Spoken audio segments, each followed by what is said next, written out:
ఏమయ్యా 3 నిమిషాలు ఫోన్ మాట్లాడితే ఎంత? జస్ట్ ₹1 బోర్డులో రాసింది కదా సార్. ఆ బోర్డులో ఉన్న మ్యాటర్ కమిటీ ఏంటో కదా. కమిటీ ఏముంటారు, తేడా ఏం రాదు కదా. రాదు. సరే, నేను ఫోన్ తీసి హలో అనగానే టైం ఎంత అయిందో చెప్పాలి. అలాగే, అర్థమైందా? రింగ్ అవుతుంది. హలో, అది 1 నిమిషం. ఎవరు? సుబ్బారావా? నేను స్వామిని. అదేనయ్యా, మా అమ్మాయికి పెళ్లి సంబంధం చూడమని చెప్పాను కదా. చూసావా? ఏంటి కుర్రాడు ఎస్టీడీ బూత్ నడుతుంటాడా? చిచ్చి, ఆఫ్టర్ ఆల్ నా కూతురుని ఎస్టీడీ బూత్ నడుపుకునే వాడికిస్తానా? నెవర్. సిగ్గులేదు. పెట్టేపోను. పెట్టాయి. ఏమంతా? 12 నిమిషాలు. అంటే ఎంతసేపు మాట్లాడాను? 1 నిమిషం. ఇదిగో. ఇదేంటిది? ₹10 నేను ఎంతసేపు మాట్లాడాను? 1 నిమిషం. 3 నిమిషాలు ఫోన్ మాట్లాడితే ఎంత? ₹1. 3 నిమిషాల్లో 1 నిమిషం అంటే ఎన్నో వంతు? 3వ వంతు. రూపాయిలో 3వ వంతు ఎంత? 33 పైసలు. నేను ఎంత ఇచ్చాను? ₹10. అంటే ధర్మగుణము విశాల హృదయం ఉన్నవాడిని కాబట్టి 17 పైసలు ఎక్కువ ఇచ్చాను. అర్థమైందా? సార్ 3 నిమిషాల కాలం ₹1 అని బోర్డులో ఉంది కదా సార్. అదంతా నాకు అనవసరం అయ్యా. 3 నిమిషములు గాని అంతకు లోపు గాని ఎంతసేపు మాట్లాడినాను రూపాయి తప్పనిసరిగా ఇవ్వవలేను అని నువ్వు బోర్డు పెట్టుకోవాలి. పెట్టలేదు కాబట్టి అంతే. సార్ మరి మీరు డెప్త్కి వెళ్ళిపోతున్నారండి. నేనంతే, మా అమ్మాయి కూడా అంతే. చాలా డెప్త్కి వెళ్ళిపోతుంటాం. Hello STD booth. అదయ్యా, ఆ 3 గదుల పోర్షను అద్దెకిస్తా. అద్దె నెలకి 2000. సెపరేట్ మీటర్ లేదు కాబట్టి కరెంటుకి నెలకి ₹200. ఇది కాకుండా 6 నెలల అద్దె అంటే ₹12,000 అడ్వాన్స్ గా నువ్వు ఇవ్వాలి. అలాగే సార్, అలాగే. అవును, ఇంతకీ నీకు పెళ్ళయిందా? మీరు ఒప్పుకుంటే అయిపోతుంది. అదేంటి నేను ఒప్పుకోవడం ఏంటి? అదే సార్, మీ ఇంట్లో అద్దె దిగుతున్నాను కదా, ఇక మీదట మీరే పెద్ద దిక్కు కాబట్టి మీరు చేసుకోమని చేసుకుంటా. లేక లేదు. నువ్వు నాకు తెగ నచ్చేసావు. డెప్త్లోకి వెళ్ళే కొద్దీ ఇంకా నచ్చుతాను. మరి అగ్రిమెంట్ రాసుకుందామండి. అగ్రిమెంట్ ఎందుకు? మాటే స్టాండర్డ్. బాగా డెప్త్లోకి వెళ్ళి ఆలోచించండి సార్. నేను ఎప్పుడైనా అద్దె కొట్టేసుకోండి, అది దానికోసమే. అది నిజమే. అగ్రిమెంట్ రాసుకున్నాం. ఇదిగో, నేను చెప్పినవన్నీ రాసి ఇల్లు అద్దెకిస్తున్నట్లుగా అగ్రిమెంట్ రాశాను. ఈ రెంటి మీద నువ్వు కూడా సంతకం పెట్టు. ఇక్కడ ఇదిగో నీ కాపీ. అడ్వాన్స్ ఇదిగోండి సార్. ఎంత? 12,000గా? 12,000. లెక్క పెట్టలేదుగా? ఇంట్లో ఎప్పుడు దిగుతున్నా? నేను దిగడం పక్కన పెట్టు, నువ్వు ఎప్పుడు ఖాళీ చేస్తావు? ఏయ్, అర్థం పర్థం లేకుండా మాట్లాడవాకు. నేను ఖాళీ చేయడం ఏంటి? ఏంటే ఎందుకు? బయట బోర్డులో రాసింది ఇల్లు అద్దెకి ఇవ్వకూడదు, అగ్రిమెంట్లో రాసింది ఇల్లు అద్దెకిస్తున్నట్టు. అయితే ఖాళీ చెయ్యి. అదేంటయ్యా, నేను నీకు ఇచ్చిన 3 గదుల పోర్షనే కదా. అలాంటప్పుడు 3 గదుల పోర్షన్ అద్దెకి ఇవ్వబడని బోర్డు మీద రాయాలి, అలాగే అగ్రిమెంట్ చేయాలి.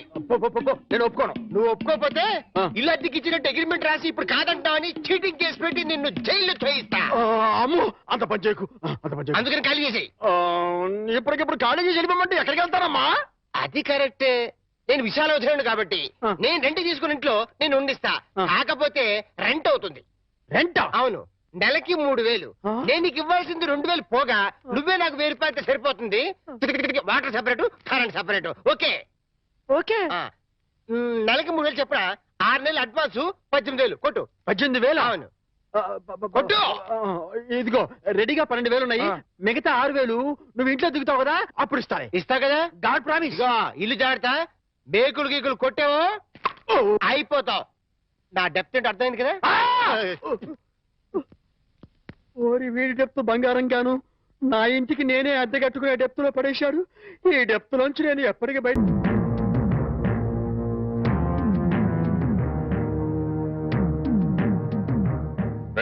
ఇంట్లో అద్దెకుంటున్నావేనా? నేను అద్దెకుంటలేదు, నేను ఇంటి ఓనర్ని. నువ్వే ఓనర్ మరి గ్యారంటీ ఏంటి? నీకు ప్రూఫ్ కావాలా? అవును. నాతో రా.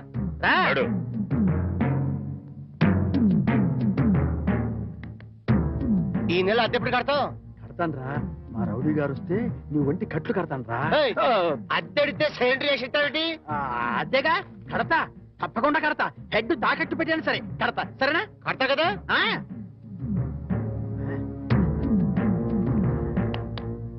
అంతే కదా, కడతావయ్యా.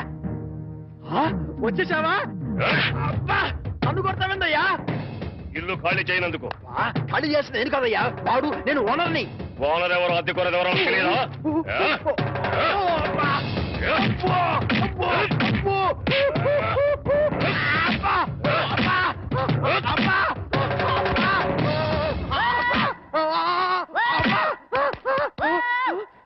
వెళ్ళిపోయి చాలాసేపు అయింది.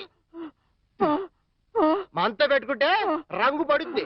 పడిందిగా. అది.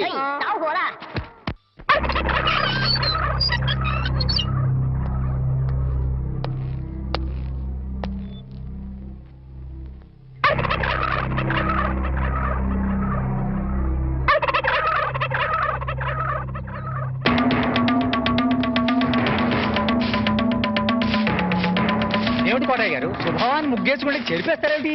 ఇప్పుడు నా ఇంటి ముందు ముగ్గేయడానికి నాకు పెళ్ళం ఉందా? పోనీ ఇప్పటిదాకా మాటలు రాని నా కొడుకు పెళ్ళయిందా? అందుకే నా ఇంటి ముందు ముగ్గేయడానికి కోడల పిల్ల వచ్చేంత వరకు ఈ వీధిలో ఎవరింటి ముందు ముగ్గుండడానికి వీల్లేదు. పని మనిషిని పెట్టవచ్చు కదండి. తప్పకుండా పని మంచిగా పెట్టుకుంటా. మీ ఆవిడ పంపించు. చిచి, రాయేస్తే చెంది నా మొహం మీదే పడుతుందని తెలిసి కూడా రాయేయడం నాదే తప్పు. అంటే నేను అదేనంటావా? అదైతే ఎరువు కన్నా పనికి వస్తుంది. మీరు అంతకంటే బ్యాట్ కదా. నోరు మీరా. మీకు బ్యాడ్ న్యూస్ చెప్పేసి నోరు మూసుకుంటాను. ఏంటది? మీ అబ్బాయి కళ్ళు కనబట్టలేదు. బేసిక్ కవర్కి మాట్లేదురా. బోనస్ గా ఇప్పుడు చూపు కూడా పోయిందా? అవునండి, నేను కళ్ళ ముందు చేయడించినా తెలుసుకోలేకపోయాడండి. దీంట్లో గుడ్ న్యూస్ కూడా ఉందండి. కళ్ళు కనపట్లేదంటూ గుడ్ న్యూస్ అంటే ఎడవా? అంటే నేను ఆయన కళ్ళ ముందు చేయాడించేటప్పుడు ఆయన నిద్రపోతున్నాడు అనమాట. అంతేనా? హరలు కొట్టేశావు కదా. ఇంతగాడు ఎక్కడా? అదిగో వస్తున్నారండి.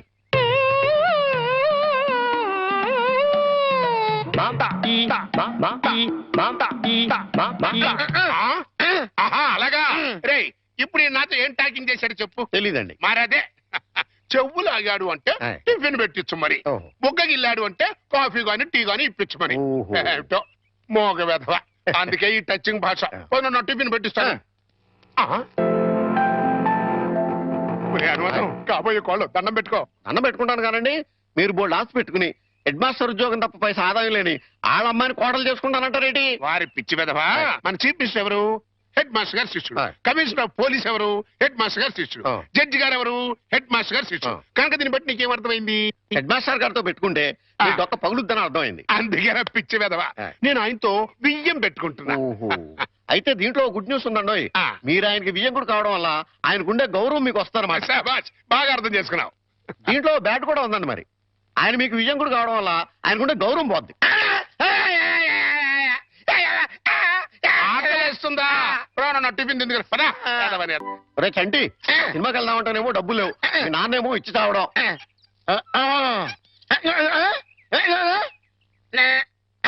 ఏంట్రా ఐడియా? ఏంట్రా?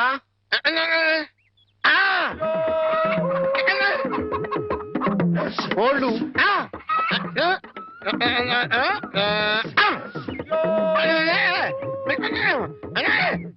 అబ్బా, మీ నాన్న కోళ్ళు మీ నాన్నకే అమ్మేసి ఆ డబ్బులు కొట్టేద్దామనా? అబ్బా ఒరేయ్, నీ గొంతు లేదు కానీ ఉంటే మీ నాన్న అంత చూద్దురా. నీది బుర్ర కాదురా, ఐడియాలు తొర్రా.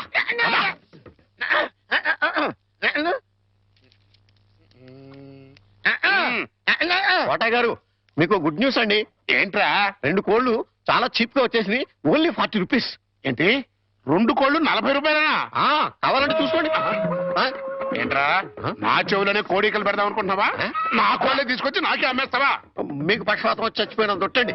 ఈ మీ కోళ్ళు కాదు, మీ కోళ్ళు అన్నారు కాబట్టి ఆ ఏ రంగులో ఉంటాయో చెప్పండి. ఒకటేమో ఎరుపు. ఇది ఏ రంగండి? తెలుపు. మరి మీది కాదు కదండి. కాదు. ఇంకోటి ఏ రంగండి? తెలుపు. ఇదే రంగండి. తెలుపు. మరి మీది కాదు కదండి. అస్సలు కాదు. అందుకే 2 చీప్ గా వచ్చినాయి. 40 రూపీస్ ఇచ్చేయండి. నీ అమ్మకడు బంగారం గారు ఎప్పుడు ఎప్పుడు బ్యాడ్ న్యూస్ చెప్పేవాడు. ఇవాళ ఎంత గుడ్ న్యూస్ చెప్పేవరా? ఆడికి ఇచ్చారా?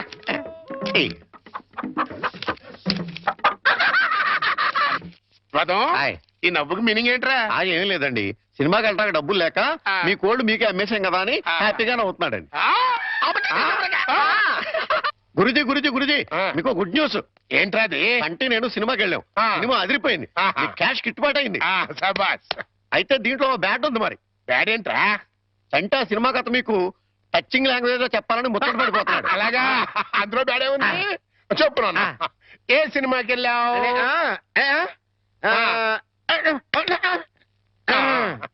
ఏ సినిమాకి వెళ్ళావు?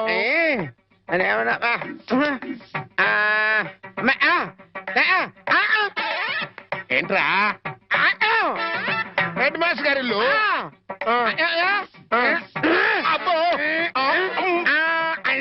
ఏంట్రా హెడ్ మాస్టర్ లో హెడ్ తీసేస్తే ఏముంటది? మాస్టర్ ఓహో మాస్టర్ సినిమాకి వెళ్ళావా తెలివితే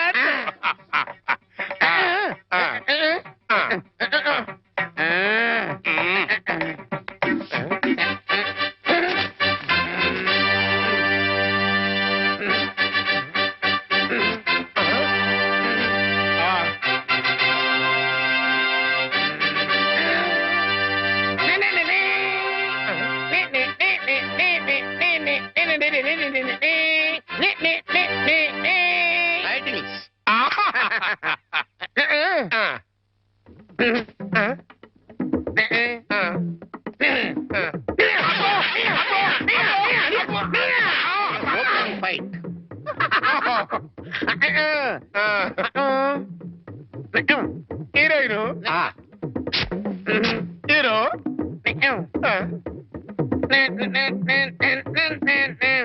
బావగారు నాని నాని నానా నాని నాని నాని నానా ఈ పౌడర్ రాసుకో తెల్లగా ఉంటావు. కోటగారు మీకు బ్యాడ్ న్యూస్ అండి. చెప్పాడు హెడ్ మాస్టర్ కూతురికి పెళ్లి చూపులండి. అది బ్యాడ్ న్యూస్ ఎందుకు అవుతుందిరా గుడ్ న్యూస్ అవుతుంది. అదేంటండి, పొరుగు పచ్చగా ఉంటే మీకు గుడ్డ ఎలా అవుద్ది? గుండె అయిపోయిందేమో చూడండి. ఓరి వెర్రి వెధవా అది గుడ్ న్యూసే అవుతుందిరా. అంటే ఆ సంబంధం క్యాన్సిల్ అవుతుంది కాబట్టి. ఎందుకు క్యాన్సిల్ అవుద్ది? ఎందుకంటే ఆ వచ్చే పెళ్లి కొడుకు మా చంటాడి కంటే అందంగా ఉండడు కాబట్టి. చూసావా, అందుకే ముస్తాబు చేస్తున్నా. ఆ సంబంధం క్యాన్సిల్, మన సంబంధం ఖాయం. ఒకసారి చూడు వాయిస్ లేక కమేడియన్ లా ఉన్నాడు గాని ఆ ఫేసుడు హీరోలో లేడు. నిజమే, నెత్తి మీద నెమలేక చేతిలో ఫ్రూట్ పెడితే లార్డ్ కృష్ణ పరమాత్మ ఉంటాడు.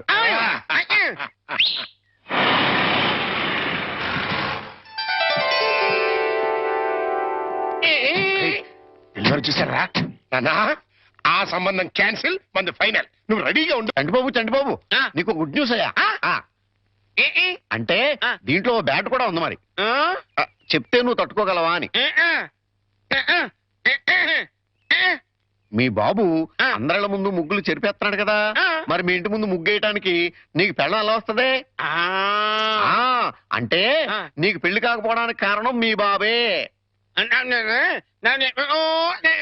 ఏంటి, నీకు ఎప్పుడో తెలుసా? మరి ఎందుకు ఊరుకున్నావు? మీ బాబుకు బుద్ధి చెప్పదా?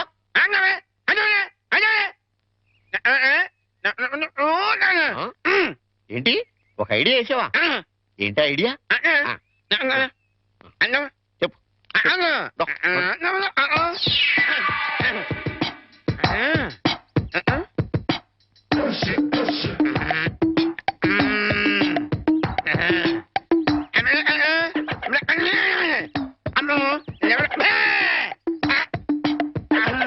అర్థమైంది, నీది బుర్ర కాదు, ఐడియాలు త్వర. నువ్వు ఇక్కడే ఉండు, మీ బాబు నేను పిలుచుకొస్తాను. ఓకే. కోటగారు మీకు పెద్ద బ్యాడ్ న్యూస్ అండి. ఏంటది? మీరు పొద్దున్నే అందరిళ్ళ ముందు ముగ్గులు చెరిపేశారు కదండి. అవును. అని ఒకళ్ళు మళ్ళీ ముగ్గులు పెట్టి గొబ్బెమ్మలు కూడా పెట్టారండి. ఎంత బ్యాడ్ అండి? ముగ్గులు పెట్టి గొబ్బెమ్మలు కూడా పెట్టేస్తారా? ఇది డెఫినెట్ గా బ్యాన్ చేశారా? అయితే ఈ బ్యాడ్ లో గుడ్డు ఉందండి. ముగ్గులు కూడా పెట్టారంటూ మళ్ళా గుడ్డు అంటే అంటే ఈ ముగ్గులు పెట్టిన వాళ్ళు ఇంటికి తాళం పెట్టుకుని ఎక్కడికో వెళ్ళిపోయారండి. మీరు శుభ్రంగా జరిపేసుకోవచ్చు. తాళం పెట్టుకెళ్లారా? తర్వాత జరుపుకోవచ్చులేరా? అబ్బాయి అలా అనకండి, గొబ్బెమ్మలో పవర్ పోద్దాయి. చనరబై గొబ్బెమ్మలు ఎండిపోతాయి కానీ పవర్ బట్టం ఏంట్రా? అది కాదండి, ఒక్కో గొబ్బెమ్మకు ఒక్కో పవర్ ఉంటుంది. దాని టైం ప్రకారం దాన్ని చెరపలేదు అనుకోండి, దాని పవర్ పోద్దాయి. మీరు గొబ్బెమ్మలు జరిపేదాకా చంటిబాబుకి నాకు అస్సలు మనశ్శాంతి ఉండదు. ఏంటారా మీరు మీరు మీరు కూడా నా రూట్లోకి వచ్చేస్తున్నారు. వెళుతున్నా ముగ్గులు చెరిపి గొబ్బెమ్మలు చిద్దుముత్త ఓపెన్ అయిపోతా. మామూలుగా అయిపోవటం ఏంటండి, ఫుల్గా అయిపోతాయి. ఇదిగో గొబ్బెమ్మలు నొక్కండి, ఆ సెంటర్ నొక్కండి. నొక్కుతా అన్ని 1 by 1 నొక్క. 1 2 3 4.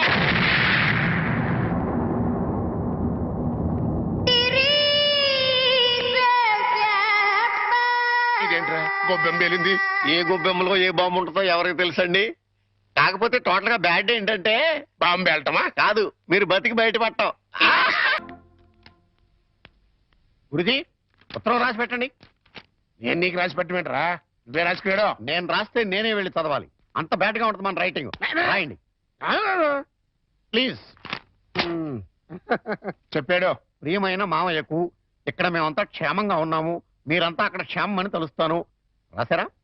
తన పట్ల ఇక్కడ మేమంతా ఆరోగ్యంగా ఉన్నాము, అక్కడ మీరంతా ఆరోగ్యంగా ఉన్నారని తలుస్తాను. ఇప్పుడే కదా చెప్పావు, మళ్ళీ అదే ముక్క చెప్తావుటి? నీదొక మాయగోల. మీరు రాయండి.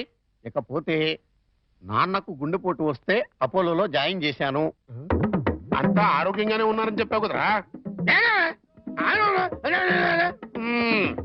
తమ్ముడికి కాలు విరిగితే మెడ్విల్ లో జాయిన్ చేశాను. చెల్లెమ్మకు అమ్మోరు పోసింది. మీకు హై బీపీ కదా, ఎలా ఉంది? అత్తగారికి ఉబ్బసం తగ్గిందా? బావు మరిదికి టీబీ తగ్గిందా? ఆ? అబ్బా, ఇది చెప్పడానికి ఉత్తరం కూడా ఎందుకురా? All out, start immediately and telegrams సరిపోలా. సార్, మన రిక్షా వాడికి జ్వరం వచ్చిందంట, ఇవాళ రానని కబురు చేశాడు. వేరే రిక్షా తీసుకురారా? మామగారు, నా స్కూటర్లో మిమ్మల్ని స్కూల్ దగ్గర డ్రాప్ చేస్తారండి. నీకెందుకే శ్రమ? నువ్వు ఇందులో శ్రమే ఉంది మామగారు. రండి రండి మామగారు, కూర్చోండి. నేనెంత అదృష్టవంతున్నయ్యా, నా మీద నాకే అసూయగా ఉంది. అసూయ పడ్డానికి ఎక్కడో శాలిటీ ఉందండి. అసూయ కాదురా, కుళ్ళు పుడుతుంది. వాళ్ళ అన్యోన్యత చూస్తుంటే మనసు కుతకుతకుతూ ఆడిపోతుంది. ఇన్నెల నుంచి చూస్తున్నాం, అసలు వాళ్ళిద్దరూ తండ్రి కొడుకులా మావాళ్ళని డౌట్ వస్తుంది. కోళ్ళు పచ్చగా ఉంటే చూడలేరా అండి మీరే? అస్సలు డౌట్ లేదు. మీకు గొబ్బెం బాంబు కరెక్ట్ కదండి, కార్ బాంబే కరెక్ట్. అంటే ఏంట్రా, ఆ రోజున గొబ్బెంలో బాంబు పెట్టింది నేను కాదండి, మీరు అందరిళ్ళ ముందు ముగ్గులు చెరిపేయడం వల్ల ఆ. తనకు పెళ్లి కావట్లేదని మీ కొడుకే ఆ పని చేశాడు. ఎరా, నిన్ను. ఏ గోలంట్రా? సినిమా కథ చెప్పాడు కదండి ఇంతవరకు. ఆ. ఇప్పుడు బేక్ మ్యాన్స్ మరణదేశం అని ఆ. టీవీ హర్రర్ సీరియల్ చెప్తానంటున్నాడు. అయ్యండి గారు. రావడం, బయటికి పోలేను, లోపలికి రాలేను. శకునం బాగోలేనప్పుడల్లా కాళ్ళు కడుక్కోవడానికి కళ్ళు తుడుచుకోవడానికి నీళ్ళు ఎందుకు చస్తున్నా. ఈసారన్నా వెనక్కి రాకుండా షాప్కి వెళ్ళండి. అరేలే, వెనక్కి రావడం నాకేమన్నా సరదానా ఏమిటి? అరే, శకునం బాగాలేనప్పుడు 2 మాటలు శకునం బాగుంది అనుకోసం. అబ్బో అబ్బో అబ్బో, వస్తా, జాగ్రత్త. ప్లీజ్ ఆంటీ, మెత్తపడద్దు. ఏమే టైం అవుతోంది. అబ్బబ్బబ్బా, వస్తున్నానుండండి. ఏమండి, నా చేతిలో ఏమైనా అల్లావుద్దీన్ అద్భుత దీపం ఉందా? అర్ధరాత్రి 2 గంటలకు లేచాను. మిమ్మల్ని తయారు చేశానా? నేను తయారయ్యానా? ఇంట్లో అడ్డమైన చాకరీ చేశాను. ఇదిగోండి, పట్టుకెళ్ళండి. నువ్వు కాకపోతే నేను కానీ చేస్తానా? ఏమండి, మళ్ళీ ఏమిటి? మరేం లేదు, ఈ రోజు మన పెళ్లి రోజు కదా. అయితే ఏమిటి? సాయంత్రం మీరు ఆఫీస్ నుంచి త్వరగా వచ్చేస్తే. తొందరగా వచ్చేస్తే అది ఎంతసేపు శోభనం రోజు, పెళ్లి రోజు, పుట్టినరోజు తప్ప ఇంకేమీ లేవా? అది కాదండి. ఇంకేంటి? ఎంతసేపు సినిమాలు, షికారులు, ఈ గోలు తప్ప నా కష్టం ఆలోచించమే. పొద్దున లేచి డ్యూటీకి బయలుదేరితే 2 గంటలు ఏపీఎస్ఆర్టీసీ డొక్కు బస్సులో ప్రయాణం చేయాలి.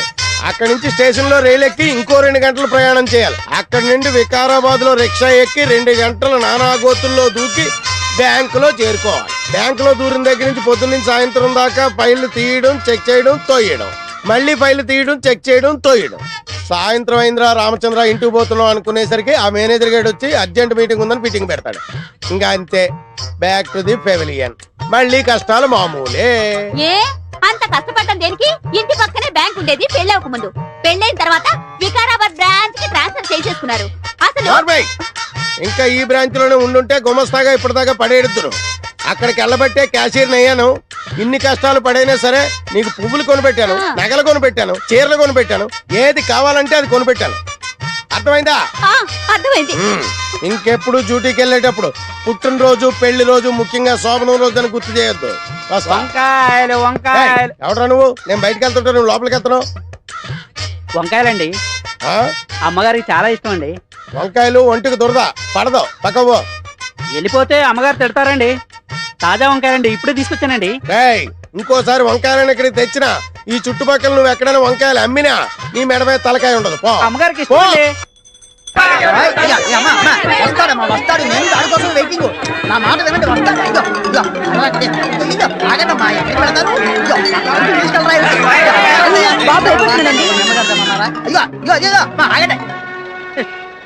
ఏదో సినిమా వదిలిపెట్టడంతా వెళ్ళిపోయారేంట్రా? నిన్ను